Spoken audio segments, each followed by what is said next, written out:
Hi hello ನಮಸ್ತೆ, welcome back to my YouTube channel. ಇವತ್ತಿನ special recipe ಏನಂತ ಹೇಳಿದ್ರೆ ಜವಳಿಕಾಯಿ ಪಲ್ಯ ತುಂಬಾ ರುಚಿಯಾಗಿ ತುಂಬ ಟೇಸ್ಟಾಗಿರುತ್ತೆ. ಈ ಜವಳಿಕಾಯಿ ಪಲ್ಯದ ಜೊತೆಗೆ ಇನ್ನೊಂದು ತರಕಾರಿನ ಹಾಕಿ ತುಂಬ ಟೇಸ್ಟ್ ಕೊಡುತ್ತೆ. ಹಾಗೆಯೇ ಇದಕ್ಕೆ ಏನೆಲ್ಲ ನಾನು ಪದಾರ್ಥನ ಹಾಕ್ತೀನಿ ಅಂತೇಳಿ ನೋಡಿ ತುಂಬ ರುಚಿಯಾಗಿರುತ್ತೆ.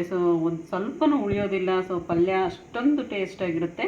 ತುಂಬ ಸರಳ ವಿಧಾನದಲ್ಲಿ ನಾನು ನಿಮಗೆ ಇವತ್ತಿನ ಒಂದು ವಿಡಿಯೋದಲ್ಲಿ ತಿಳಿಸ್ಕೊಡ್ತೀನಿ ಹೇಗೆ ಮಾಡೋದು ಅಂತೇಳಿ. ಇದನ್ನು ಕೆಲವು ಕಡೆ ಎಲ್ಲ ಗೋರಿಕಾಯಿ ಅಂತಲೂ ಹೇಳ್ತಾರೆ, ನಮ್ಮ ಕಡೆ ಎಲ್ಲ ಜವಳಿಕಾಯಿ ಅಂತ ನಾವು ಕರಿತೀವಿ. ಹಾಗಿದ್ರೆ ಬನ್ನಿ, welcome back to my YouTube channel. ಹೇಗೆ ಮಾಡೋದು ಅಂತೇಳಿ ಇವತ್ತಿನ ಒಂದು ರೆಸಿಪಿನ ಸ್ಟಾರ್ಟ್ ಮಾಡೋಣ. ಇದನ್ನು 2-3 ಸರಿ ನೀಟಾಗಿ ತೊಳೆದಿದ್ದೀನಿ, ಈ ರೀತಿಯಾಗಿ ಕಟ್ ಮಾಡ್ಕೊಂಡಿದ್ದೀನಿ. ನೀವು ಬೇಕಿದ್ದರೆ ಇನ್ನೂ ಚಿಕ್ಕದಾಗಿ ಬೇಕಾದರೆ ಕಟ್ ಮಾಡ್ಕೋಬೋದು. ಈ ರೀತಿಯಾಗಿ ಕಟ್ ಮಾಡಿ ಇಟ್ಕೊಳ್ಳಿ. ಇವಾಗ ಒಂದು ಹಂಚಿಗೆ ನಾನು ಇದನ್ನೆಲ್ಲ ನೀಟಾಗಿ ಹುರ್ಕೋಬೇಕಾಗುತ್ತೆ, ಜವಳಿಕಾಯಿ ಹಾಗೆಯೇ ಬೀನ್ಸ್ನ. ತುಂಬ ರುಚಿಯಾಗಿರುತ್ತೆ. ನೀವು ಇದೇ ಥರ ಮಾಡಿ ನೋಡಿ. ಜವಳಿಕಾಯಿ ಅಂತ ನಾವು ಕರಿತೀವಿ, ಕೆಲವರೆಲ್ಲ ಗೋರಿಕಾಯಿ ಅಂತ ಹೇಳ್ತಾರೆ. ಹೀಗೆ ಒಂದೊಂದು ಕಡೆ ಒಂದೊಂದು ರೀತಿಯಾಗಿ ಕರೀತಾರೆ. ನಮ್ಮ ಕಡೆ ನಾವು ಇದನ್ನು ಜವಳಿಕಾಯಿ ಅಂತಲೇ ಕರೆಯೋದು. ಇದನ್ನು ಒಂದು ಹಂಚಿಗೆ ಹಾಕಿಬಿಟ್ಟು ಚೆನ್ನಾಗಿ ಇದನ್ನು ಹುರ್ಕೋಬೇಕಾಗುತ್ತೆ.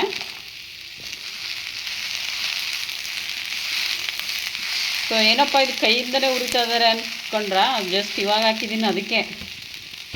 ಇವಾಗ ಸ್ಪೂನಿಂದ ಹಾಕ್ತೀನಿ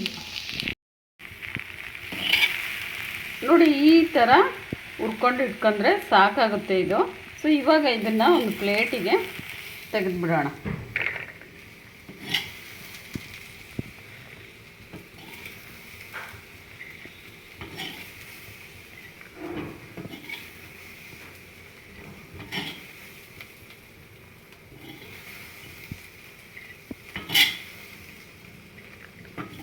ನೋಡಿ, ಎಲ್ಲದನ್ನೂ ಕೂಡ ಇವಾಗ ತೆಗೆದು ಇಟ್ಟಿದ್ದೀನಿ. ನೆಕ್ಸ್ಟ್ ಏನು ಅಂತೇಳಿ ನೋಡೋಣ ಬನ್ನಿ. ತುಂಬ ರುಚಿಯಾಗಿ ತುಂಬ ಟೇಸ್ಟಾಗಿರುತ್ತೆ. ರೊಟ್ಟಿಗೆ ಹಾಗೆ ಚಪಾತಿಗೆಲ್ಲ ಒಂದೊಳ್ಳೆ ಕಾಂಬಿನೇಷನ್ನು. ಈ ಜವಳಿಕಾಯಿ ಪಲ್ಯ ತಿಂದಷ್ಟು ಇನ್ನೂ ತಿಂತಾನೇ ಇರೋಣ ಅಂತ ಅನಿಸುತ್ತೆ, ಅಷ್ಟು ಒಂದು ರುಚಿಯಾಗಿ ಮಾಡ್ಕೋಬೋದು ನಾವು.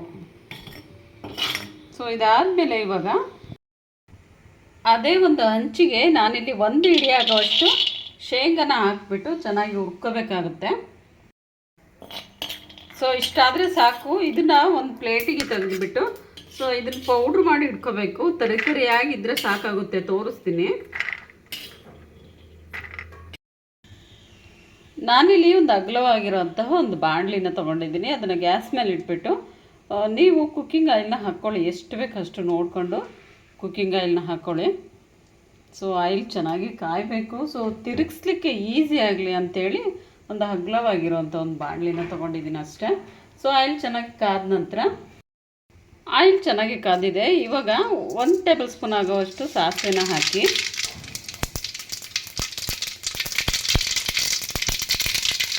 ಮತ್ತು ಜೀರಿಗೆನ ಹಾಕ್ಕೊಳ್ಳಿ, ಮತ್ತು 1 ಹಿಡಿ ಆಗೋವಷ್ಟು ಕರಿಬೇವು, ಆಮೇಲೆ 2 ಈರುಳ್ಳಿನ ಕಟ್ ಮಾಡಿ ಹಾಕ್ತೀನಿ.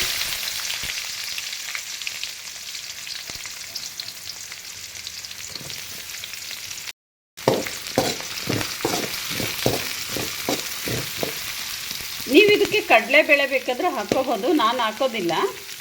ಹಾಗೇ ಮಾಡ್ತೀನಿ, ಕಡಲೆಬೇಳೆ ಹಾಕ್ದಲೆ. ಸ್ವಲ್ಪ ಆಯಿಲಲ್ಲೇ ಫ್ರೈ ಮಾಡ್ಕೊಳ್ಳಿ.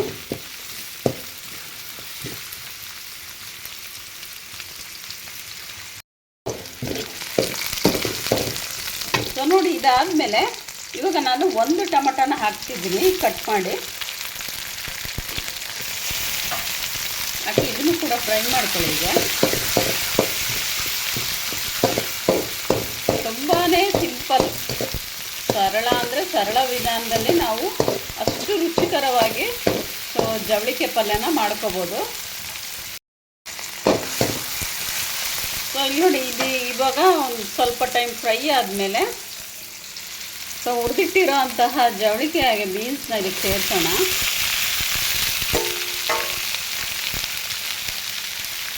ಸೇರಿಸ್ಬಿಟ್ಟು ಮಿಕ್ಸ್ ಮಾಡಿ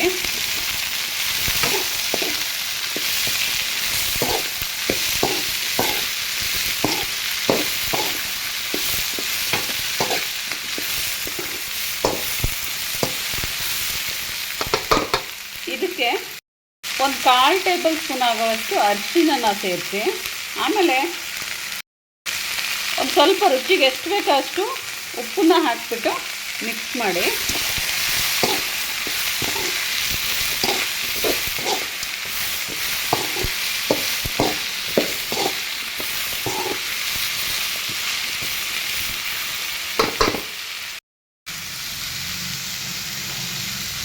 ಇವಾಗ ನಾನಿಲ್ಲಿ ಅಚ್ಕಾರದ ಪುಡಿ ಸೇರಿಸ್ತಾ ಇದ್ದೀನಿ.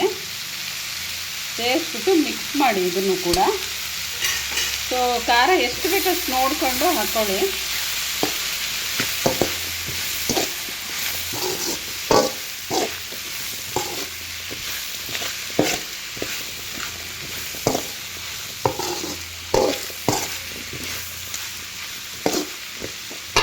ನಂತರ 1 ಟೇಬಲ್ ಸ್ಪೂನ್ ಆಗುವಷ್ಟು ಇಲ್ಲಿ ನಾನು ಗರಂ ಮಸಾಲ ಪೌಡರ್ನ ಹಾಕ್ತಾಯಿದ್ದೀನಿ. ಸೊ ಇದು ಹಾಕಿ ತುಂಬ ಟೇಸ್ಟಾಗಿರುತ್ತೆ ಪಲ್ಯಕ್ಕೆ. ಸೊ ಇದನ್ನು ಕೂಡ ಹೀಗೆ ಮಿಕ್ಸ್ ಮಾಡಿ.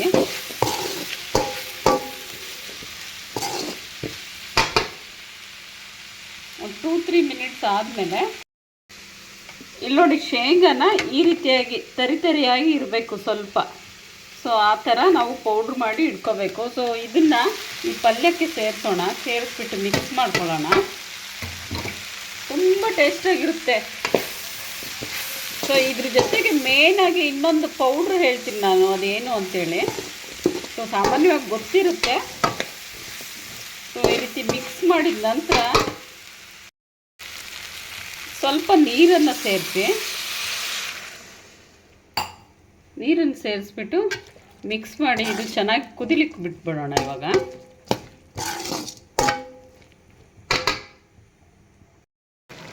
ನಾನಿಲ್ಲಿ ಈ ಒಂದು ಪೌಡರ್ನ ಹಾಕ್ತೀನಿ. ಇದೇನು ಅಂತೇಳಿ ನಿಮ್ಗೆ ಗೊತ್ತಾಗಿರುತ್ತೆ. ಸೊ ಇದು ಏನು ಅಂತ ಹೇಳಿದ್ರೆ ಕುರ್ಷಾಣಿ ಕಾಳಿನ ಪುಡಿ.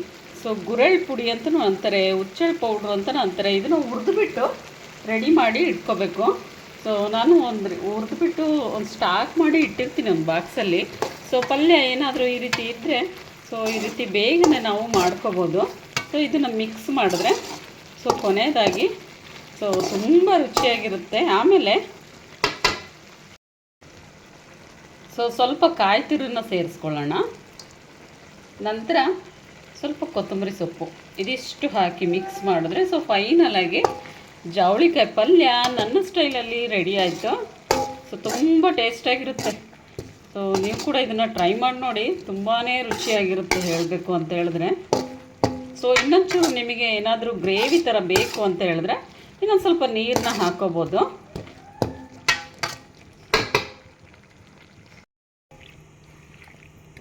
ಸೊ ನೋಡಿ, ಜವಳಿಕಾಯಿ ಪಲ್ಯ ಸೊ ರೆಡಿ ಆಯಿತು. ತುಂಬಾ ರುಚಿಯಾಗಿ ಇರುತ್ತೆ.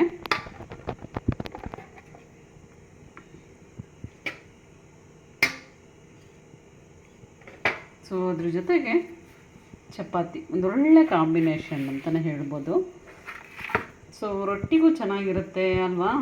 ಸೊ ಹಾಗಿದ್ರೆ ಈ ವಿಡಿಯೋ ನೋಡಿದ್ರಲ್ವ ಇಷ್ಟೊತ್ತು ಹೇಗೆ ಮಾಡೋದು ಜವಳಿಕಾಯಿ ಪಲ್ಯನ ಅಂತೇಳಿ. ಸೊ ನೆಕ್ಸ್ಟ್ ವ್ಲಾಗಲ್ಲಿ ಮತ್ತೆ ಸಿಗ್ತೀನಿ ಫ್ರೆಂಡ್ಸ್. Take care. ಎಲ್ರಿಗೂ ವಿಡಿಯೋ ಇಷ್ಟ ಆಗಿದರೆ ಇವಾಗಲೇ ಹೋಗಿ ಸಬ್ಸ್ಕ್ರೈಬ್ ಮಾಡ್ಕೊಳ್ಳಿ. ಮುಂದಿನ ಒಂದು ವ್ಲಾಗಲ್ಲಿ ಮತ್ತೆ ಸಿಗ್ತೀನಿ.